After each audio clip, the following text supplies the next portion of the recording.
ਮੈਨੂੰ ਭਾਈ ਤੁਹਾਡੇ 5 ਕਿਲੋ ਆਟਾ ਮਿਲਿਆ, ਨਾਲ ਰਾਸ਼ਨ ਮਿਲਿਆ। 6 ਮੇਰੇ ਬੱਚੇ ਆ, 2 ਬੱਚੇ ਸਪਾਰਾ ਪੜ੍ਹਨ ਗਿਆ ਸਕੂਲ ਗਿਆ ਤੇ 1 ਬੱਚੀ ਸਪਾਰਾ ਪੜ੍ਹਨ, 3 ਬੱਚੇ ਮੇਰੇ ਨਾਲ। ਮੇਰਾ ਮੀਆਂ ਨਸ਼ਾ ਕਰਦਾ, ਗੋਹੇ ਥੱਪ ਕੇ ਆਪਣਾ ਗੁਜ਼ਾਰਾ ਕਰੀਦਾ।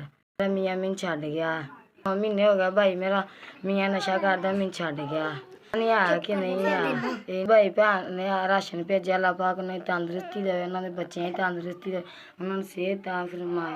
ਅੱਲਾਹ ਪਾਕ ਉਹਨਾਂ ਨੇ ਇਤਨਾ ਦੇਵੇ ਕਿ ਦਿਨ ਦੁਗਣੀ ਉਹਨਾਂ ਨੂੰ ਅੱਲਾਹ ਪਾਕ ਤੌਫੀਕ ਦੇਵੇ, ਕਮਾਈ ਕਰਨ ਦੀ ਅੱਲਾਹ ਪਾਕ ਨੇ ਤੰਦਰੁਸਤੀ ਦੇਵੇ, ਉਹਨਾਂ ਦੇ ਘਰ ਦੇ ਜੀਆਂ ਤੰਦਰੁਸਤੀ, ਅੱਲਾਹ ਨਾਲ ਸਿਹਤ ਤਾਂ ਫਰਮਾਏ। ਮੈਂ ਹੱਕਦਾਰ ਸੀ, ਤੁਸੀਂ ਮੇਰੇ ਘਰ ਹੱਕ ਦੀ ਕੀਤਾ ਰਾਸ਼ਨ ਭੇਜ ਕੇ, ਮਿਹਰਬਾਨੀ ਤੁਹਾਡੀ। ਜ਼ਿੰਦਗੀ 'ਚ ਪਹਿਲੀ ਵਾਰੀ ਮੇਰੇ ਘਰ 'ਚ ਰਾਸ਼ਨ ਕਿਸੇ ਨੇ ਚੱਲ ਕੇ ਦਿੱਤਾ, ਆਪ ਜਾ ਕੇ ਲਿਆਉਣਾ ਪੈਂਦਾ, ਤੇ ਉਹ ਵੀ ਕੋਈ ਨਹੀਂ ਮਿਲਦਾ। ਬੜੇ ਖੁਸ਼ ਨਸੀਬ ਆ, ਸਾਡੇ ਘਰ 'ਤੇ ਚੱਲ ਕੇ ਰਾਸ਼ਨ ਭੇਜਿਆ।